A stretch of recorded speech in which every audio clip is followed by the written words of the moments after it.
continuando a nossa aula, vamos falar do espaço urbano dos Estados Unidos.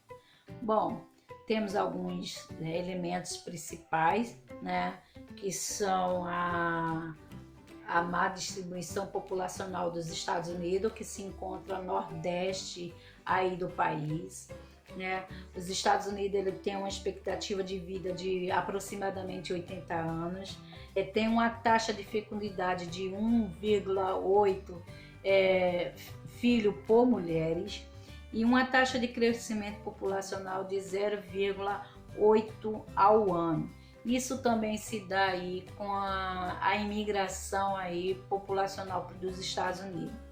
Também temos esse aumento aí da população por causa das migrações tanto latinas como árabe, né? Que desde o fim da Segunda Guerra Mundial houve uma grande migração latina para os Estados Unidos, né? Que favoreceu aí o desenvolvimento pleno da infraestrutura nessa região. Também temos a segregação dos movimentos sociais nos Estados Unidos, né, onde vai sofrer aí, historicamente um processo de segregação social e étnica, formando aí os guetos e a periferia dos Estados Unidos, né? E essa passou aí por uma grande luta e passa até hoje, né? Recentemente nós vimos aí os Blacks, né? Que é chamado de Pantera Negra, né? É um movimento aí contra o racismo nos Estados Unidos. Bom, quando a gente fala do espaço urbano, nós temos que levar em conta, né? A história da formação dos Estados Unidos nesse espaço e que ele é diferenciado aí de acordo com a vivência desse espaço. Entre esse espaço a gente vai destacar aí os guetos, né, que são geralmente espaço segregado por etnias e onde se concentra aí, normalmente ele vai fazer a conexão com os centros urbanos aí dos Estados Unidos e eles são frequentados aí por descendentes europeus, latinos, afro-americanos, judeus e asiáticos, né? Grande parte desses guetos é constituída por prédios padronizados e também é comum existir uma concentração maior da população mais pobre dos Estados Unidos.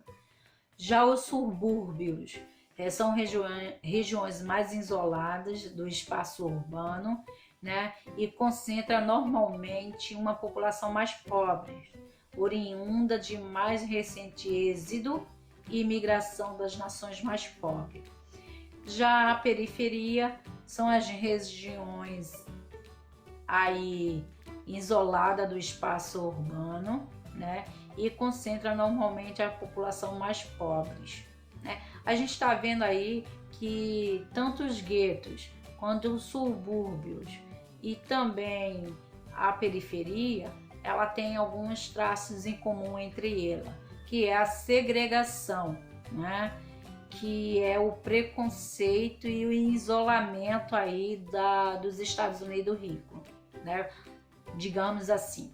Também temos as megalópolis nos Estados Unidos, que quando a gente fala de megalópolis, nós estamos falando de um conjunto de metrópoles conurbadas, quer dizer, as fronteiras se integram uma na outra, né? Aí temos Boston, Chips e Sansan, né? Boston é a mais influente de todas, onde vou ter aí os grandes centros financeiros e industriais.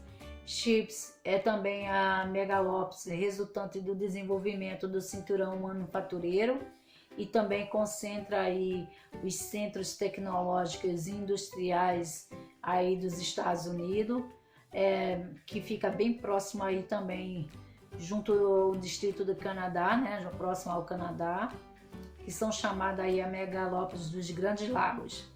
Temos Sansan, que é San Diego e São Francisco, né, que está localizado na costa oeste dos Estados Unidos, onde sofre aí a grande influência do Cinturão do Sol, né?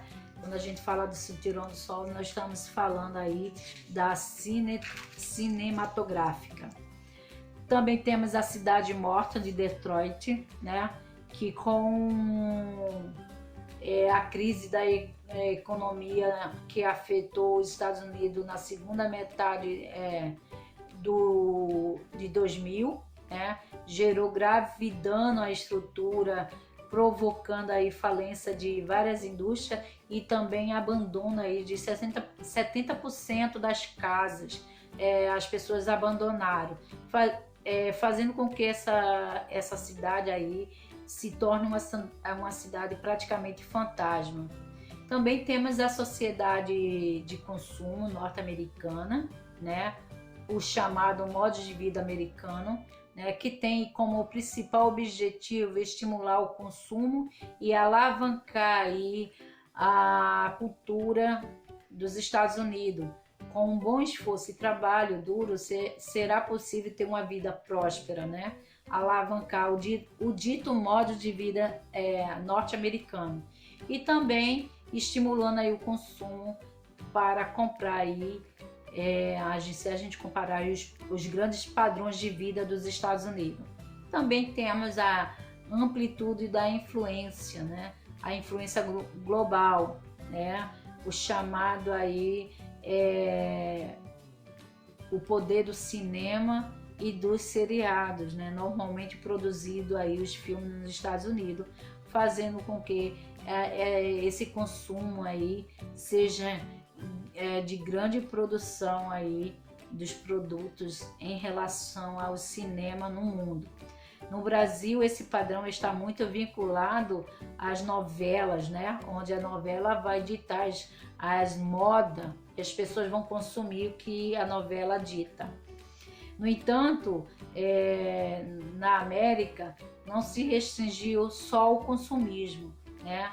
A gente vai vendo aí também repetidamente pelo o presidente George Bush, como um sistema de defesa e implantação de outras nações que contrariava a sua hegemonia. A gente também vai ver aí a mão e poderosa dos Estados Unidos. Quem for contra ele sofre aí uma sanção aí econômica. Bom, pessoal, essa foi a nossa aula de hoje. Até a próxima.